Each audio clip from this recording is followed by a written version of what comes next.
30,000 ಉಂಡ್ certificate ಕೊಟ್ಟಿದ್ದೇನೆ. ದಿವಸಕ್ಕೆ ಒಂದು ಉಂಡ್ ಸರ್ಟಿಫಿಕೇಟ್ ಕೊಟ್ರೆ 82 ವರ್ಷ ಬೇಕಾಗ್ತದೆ. ಅದು ಇವ್ರು ಹೇಳ್ತಾರೆ ನಾ 30,000 ಉಂಡ್ ಸರ್ಟಿಫಿಕೇಟ್ ಕೊಟ್ಟಿನಿ.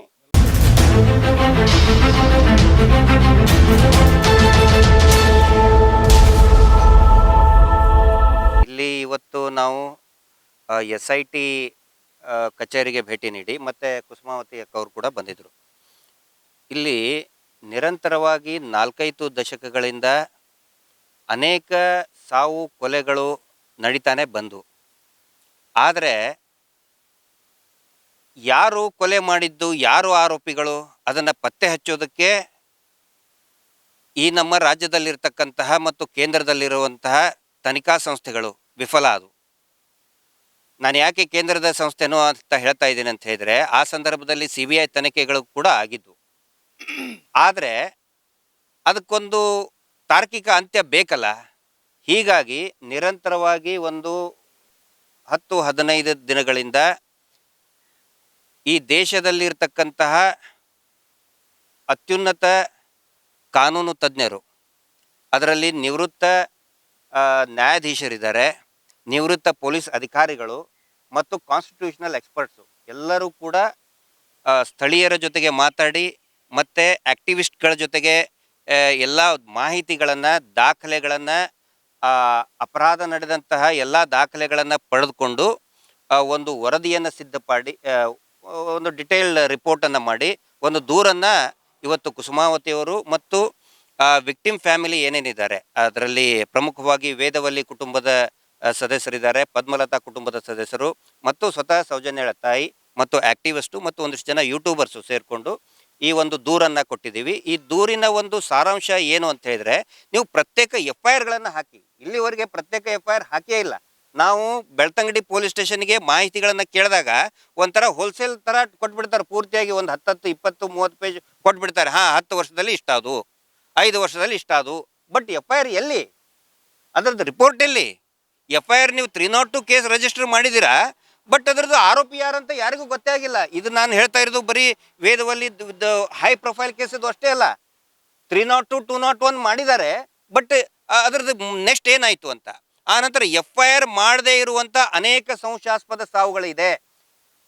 ನೋಡಿ, ಒಂದು ಅನ್ಯಾಚುರಲ್ ಡೆತ್ ರಿಪೋರ್ಟ್ ಬಗ್ಗೆ ಯಾವ ರೀತಿ ತನಿಖೆ ಮಾಡಬೇಕು, ಇಂಟ್ರಾಗೇಷನ್ ಮಾಡಬೇಕು ಅಂತೆಲ್ಲೇ the Karnataka investigation of unnatural deaths and conduct of inquest rules 2004 ಅಂತ ಇದೆ.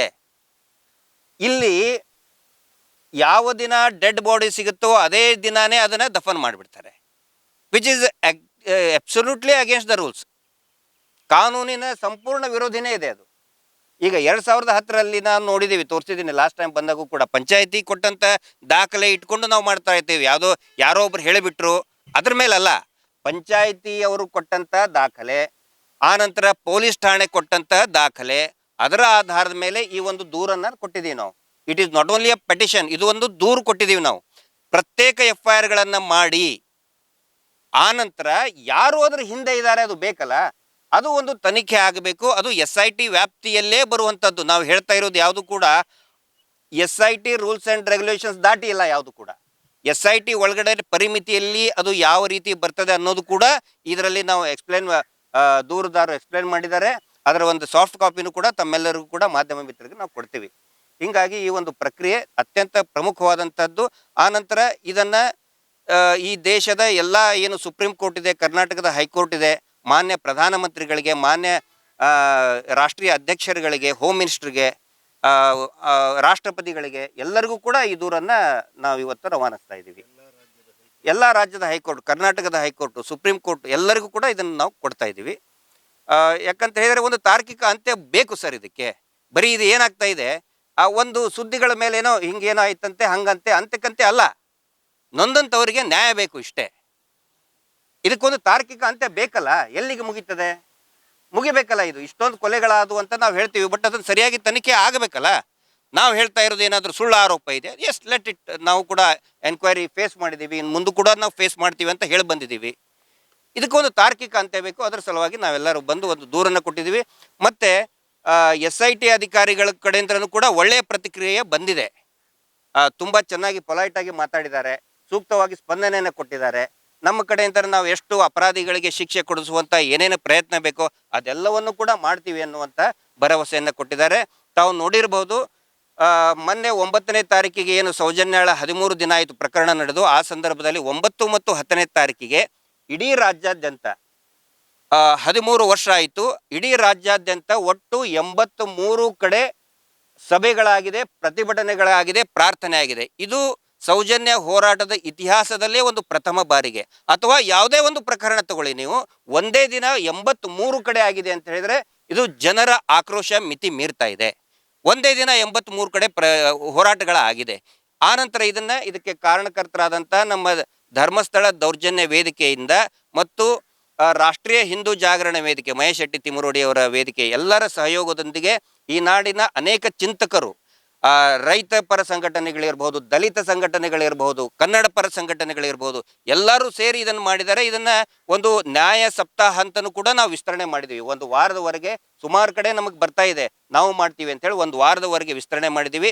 ಇದಕ್ಕೆ ಸಹಕಾರ ಕೊಟ್ಟಂಥ ಎಲ್ಲ ಯೂಟ್ಯೂಬರ್ಗಳಿಗೆ, ತಮ್ಮಂಥ ಎಲ್ಲ ಮಾಧ್ಯಮದವರಿಗೆ, ಪತ್ರಿಕೆದವರಿಗೆ ಎಲ್ಲರಿಗೂ ಕೂಡ ನಾನು ಧನ್ಯವಾದಗಳನ್ನು ಹೇಳ್ತೇನೆ. ಈ ನ್ಯಾಯ ಸಿಗುವವರೆಗೆ ನಿರಂತರವಾಗಿ ಹೋರಾಟ ನಿಲ್ತಾನೆ ಇರ್ತದೆ. ಬಹುಶಃ ಇಡೀ ದೇಶ ಕಂಡಂತಹ ಒಂದು ಅತಿ ದೊಡ್ಡವಾದಂತಹ ಹೋರಾಟ, ಒಂದು ಸಮರ, ನ್ಯಾಯದ ಸಮರ ಪ್ರಾರಂಭವಾಗಿದೆ. ತಮ್ಮೆಲ್ಲರ ಒಂದು ಸಹಕಾರ ಇರಲಿ ಅಂತ ನಾನು ಕೇಳ್ಕೊಳ್ತಾ ಇದ್ದೀನಿ. ಹಿಂಬರ ರಿಸೀವ್ ಮಾಡ್ಕೊಂಡಿದ್ದಾರೆ, ಅದನ್ನೆಲ್ಲ ಪೂರ್ತಿ ಸ್ಟಡಿ ಮಾಡಿ ಮತ್ತೆ ಹಿಂಬರವನ್ನು ಕೂಡ ಕೊಡ್ತೀನಿ ಅಂತ ಹೇಳಿದ್ದಾರೆ. ಇಲ್ಲ ಸರ್, ನಾನು SITದು ವಕ್ತಾರ ಅಲ್ಲ. ಅದು ಯಾರು ಮುಚ್ಚಿ ಹೋಗ್ತಾ ಇದೆ ಅಂತ ಹೇಳ್ತಾರೆ, ಅವರೇ ಅದಕ್ಕೆ ರಿಪ್ಲೈ ಕೊಡಬೇಕು ಹೊರತು ಇದುವರೆಗೂ ಅರ್ಧ ವರದಿ, ಕಾಲು ವರದಿ, ಮುಕ್ಕಾಲು ವರದಿ ಅಂತ ಯಾವುದು ಕೂಡ ಬಂದಿದೆ ಅಂತ ನನಗನ್ಸಲ್ಲ. ಆನಂತರ ಆ ಥರ ಸಿಸ್ಟಮ್ ಕೂಡ BNSS ಅಲ್ಲಿ ಆ ಥರ ಸಿಸ್ಟಮ್ ಇಲ್ಲ. ಅರ್ಧ ವರದಿ ಕೊಟ್ಟೆ, ಕಾಲು ವರದಿ ಕೆಲವೊಬ್ರು ಹೇಳ್ತಾ ಇದ್ದಾರೆ. ಈಗ ಒಂದು ಕಡೆ ಕುತ್ಕೊಂಡು ಅರ್ಧ ವರದಿ ಬಂತು, ನೀರು ಹರಿತು ಅಂಥೇಳಿ. ಅದು ಆ ಥರ ಅರ್ಧ ವರದಿ ಬಂದಿದ್ದು, ನೀರು ಹರಿದಿದ್ದು ನಮಗಂತೂ ಏನು ಗೊತ್ತಾಗಿಲ್ಲ. ಹೌದು, ನಮಗೂ ಅನಿಸುತ್ತೆ ಷಡ್ಯಂತ್ರ ಇದೆ. ನೋಡಿ, ನಿರಂತರವಾಗಿ ಅವನು 2 ವರ್ಷದಿಂದ ಹೌದು ನಾನು ಹೂತು ಹಾಕಿದ್ದೇನೆ ಅಂತಂದು ಹೇಳಿದ್ದಾನೆ. ಆನಂತರ ಆ ಕೋರ್ಟಲ್ಲಿ ಬಂದು ಸ್ಟೇಟ್ಮೆಂಟ್ ಕೊಟ್ಟಿದ್ದಾನೆ. 183 ನ್ಯಾಯಾಧೀಶರ ಮುಂದೆ ಸ್ಟೇಟ್ಮೆಂಟ್ ಕೊಟ್ಟಿದ್ದಾನೆ. 161 ಸ್ಟೇಟ್ಮೆಂಟ್ ಕೊಟ್ಟಿದ್ದಾನೆ. ಆಮೇಲೆ ಸ್ಥಳದಲ್ಲಿ ಹೋಗಿ ಹೇಳಿದ್ದಾನೆ, ಹೌದು ಇಂಥಲ್ಲೇನೆ ಹೂತಿದ್ದು ಅಂತ ಹೇಳಿ. ಸಡನ್ ಆಗಿ ಅವನು ಹಿಂಜರಿತಾನಂತ ಹೇಳಿದ್ರೆ ಖಂಡಿತ ಅವನ್ನ ಸುಳ್ಳು ಹೇಳಿಸೋದಕ್ಕೆ ಖಂಡಿತವಾಗಿ ಒಂದು ಷಡ್ಯಂತ್ರ ಇದೆ. ಯಾರು ಸರ್?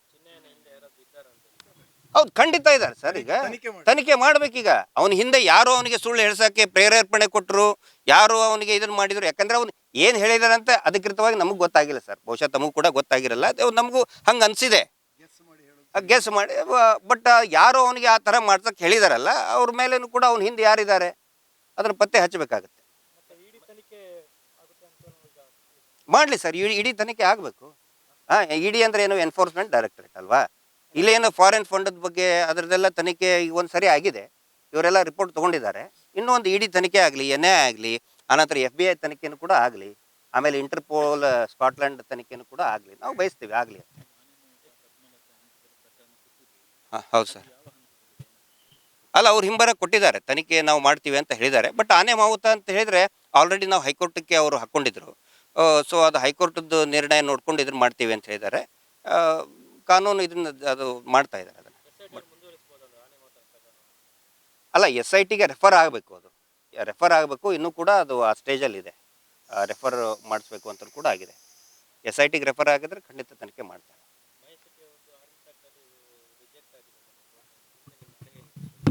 ಅಲ್ಲ, ಕಾನೂನು ರೀತಿ ಅವ್ರ ಅಡ್ವೊಕೇಟ್ ಏನಿದೆ ಅದನ್ನ ಅವರು ಕೆಲಸ ಮಾಡ್ತಾ ಇದ್ದಾರೆ.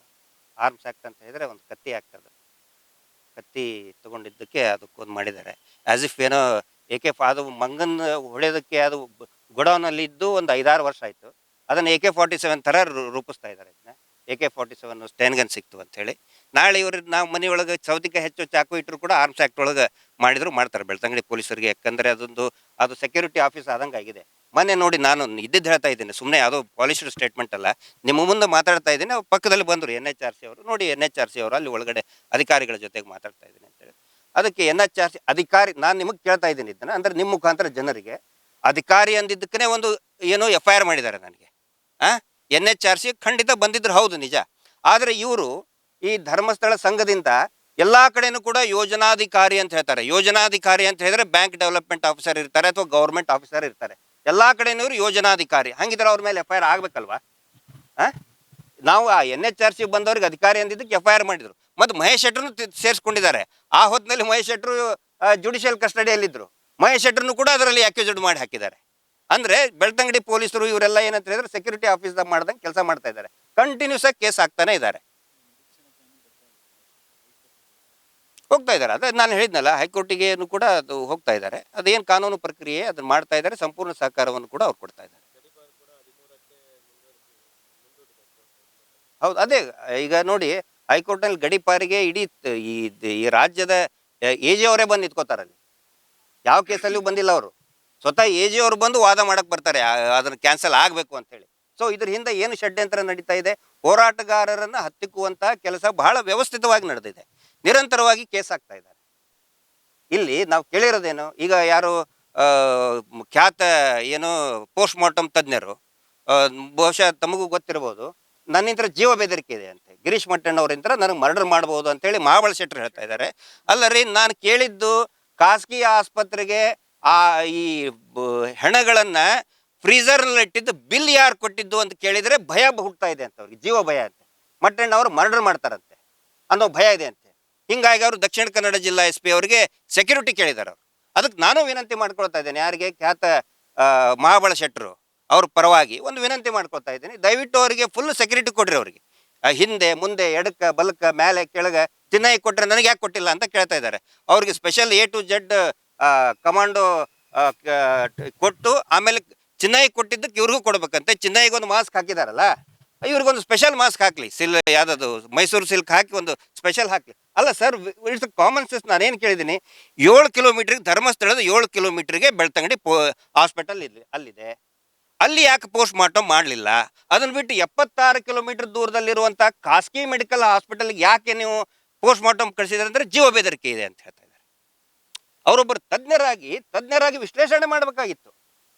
ನಾನು 3,000 ಪೋಸ್ಟ್ ಮಾರ್ಟಮ್ ಮಾಡಿದ್ದೀನಿ, 30,000 ನಾನು ವುಂಡ್ ಸರ್ಟಿಫಿಕೇಟ್ ಕೊಟ್ಟಿದ್ದೀನಿ. ನೀವು ಕ್ಯಾಲ್ಕುಲೇಟ್ ಮಾಡಿ, 30,000 ದಿನಕ್ಕೆ ಒಂದು ವುಂಡ್ ಸರ್ಟಿಫಿಕೇಟ್ ಅಂತ ಹೇಳಿದ್ರೆ 30,000 ವುಂಡ್ ಸರ್ಟಿಫಿಕೇಟ್ ಅಂತ ಹೇಳಿದ್ರೆ 82 ವರ್ಷ ಬೇಕು ಸರ್.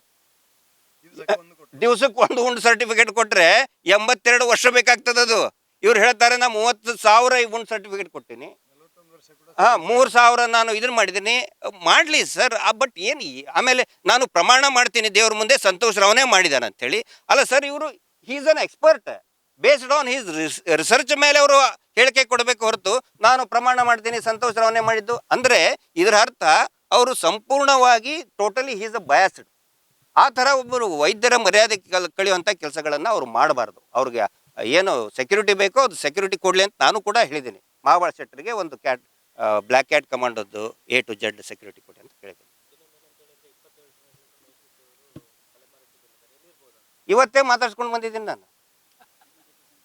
ಸಂಪರ್ಕ ಅಲ್ಲ, ಇವತ್ತೇ ಮಾತಾಡ್ಸ್ಕೊಂಡು ಬಂದಿದ್ದೀನಿ ನಾನು. ನಮಗೇನು ಗೊತ್ತು ಸರ್, ಅದು ಪೊಲೀಸರಿಗೆ ಸಿಗಲಿಲ್ಲ ಅಂದ್ರೆ ಅದು ನನ್ನ ತಪ್ಪ. ಇವತ್ತೇ ಇಲ್ಲೇ ಉಜಿರೆಯಲ್ಲಿ ಮಾತಾಡ್ಸ್ಕೊಂಡು ಬಂದಿದ್ದೀನಿ. ಪೊಲೀಸರಿಗೆ ಸಿಗಲಿಲ್ಲ ಅಂದ್ರೆ ಅದು ನನ್ನ ತಪ್ಪಲ್ಲ, ಪೊಲೀಸರು ಕೇಳಿ. ಅಲ್ಲ, ನಾನು ಇವತ್ತೇ ಮಾತಾಡ್ಸ್ಕೊಂಡು ಬಂದಿದ್ದೀನಿ ಅಂದೆ. ಯಾಕೆ ನಿಮಗೇನಾರು ಹೇಳಿದಾರೆ? ಎಲ್ಲಾರ ಇದ್ರೆ ಹೇಳ್ಬಿಡ್ರಿ ಅಂತೇಳಿ. ತಲೆ ಯಾಕೆ ಮರೆಸ್ಕೊಳ್ತಾರೆ ಸರ್? ಅಂಥ ಕೆಲಸ ತಲೆ ಮರೆಸ್ಕೊಳ್ಳೋದು ಇವ್ರ ಕೆಲಸ, ಇವ್ರು ಮಾಡಿದ್ದಾರೆ. ರೇಪಿಸ್ಟ್ ಅವರು ಮಹೇಶ್ ಶೆಟ್ಟಿ ತಿಮ್ಮರೋಡಿ ಅಲ್ಲಿ ತಲೆ ಮರೆಸಿಕೊಳ್ಳೋ ಅಂತ ಕೆಲಸ ಮಹೇಶ್ ಶೆಟ್ಟಿ ತಿಮ್ಮರೋಡಿ ಅವ್ರು ಮಾಡಿಲ್ಲ.